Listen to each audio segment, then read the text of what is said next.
Okay, mga ka-Diyos Garas, dito tayo ngayon sa Gentry Cavite. Mag-home service tayo.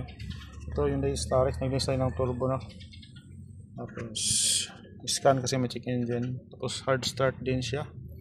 Minsan, dalawang start bago siya mag-start. So, yan. Chinik ko yung mga glow plug niya. Isa, dalawa, tatlo, apat. Dito lang. Kukuha lang kayo ng wire. Kabit nyo sa positive terminal. Yan. Sikas-kas nyo lang dito sa dulo. Wala siyang spark, no? Ito sa pangalawa, meron. Dito wala. Kahit anong kaskas. Sa pangatlo,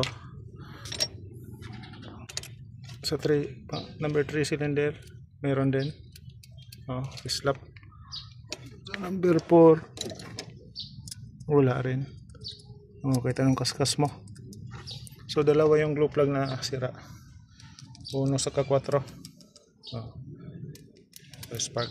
Ayos. Ganun lang pag-test ng glow plug kung goods pa. Madali lang siya. Okay mga ka-Diyos Garage, papalitan na natin to para ma-solve na yung kanyang hard starting problem. Hyundai Starix. Ayos.